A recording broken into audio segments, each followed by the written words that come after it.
I can't explain the need compared to even 5 to 10 years ago. The amount of construction work going on here in central Indiana has caused that need.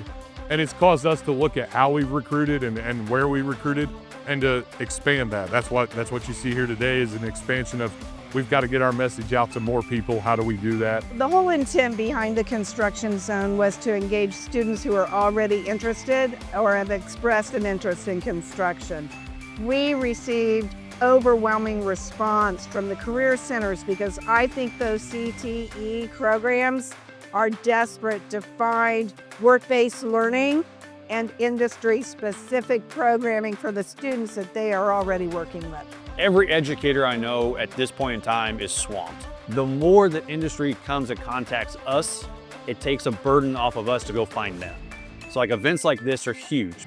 We see a real response in the pay, obviously, but what we really get is how many vast options there are. They didn't realize that in certain trades they could do computer work, they could do different things with air balancing and tab, and they don't have to just be in a ditch digging.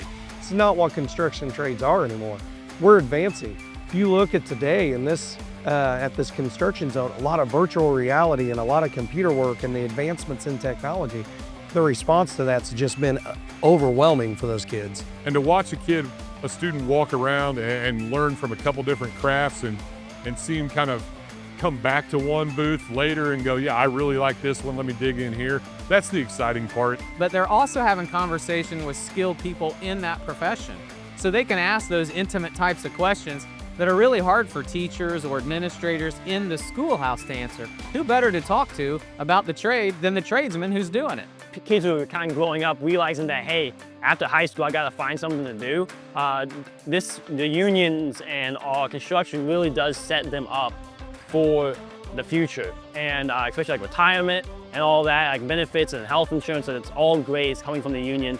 Kids are seeing that and they really are getting excited for it. Right now, our numbers are at the highest they've ever been. We have about 10,000 apprentices enrolled at the college. We work with 12 of the different building trades programs. And throughout the inception of time, we've awarded about 30,000 degrees. So being able to just come to places like these, we're like, we want you so bad, we'll pay that $21 an hour for you to learn, and you can get raises along learning. That's what people in my generation want. We want to be able to live comfortably, but also live knowing what we're doing and loving what we're doing. They're making that investment, looking down the road that we're gonna have a shortage of leaders in our company. We need them now. We need to make that investment now for those leaders. 5 and 10 years down the road, those guys are gonna be the key of our company moving forward. We had a goal of 500 students this year and we met that goal and we had to cap it. I see this event growing. I see this event growing in student participation, but also in contractor and union participation. I think having more people see what we're doing is just building the excitement, and I think that's what we're trying to do here.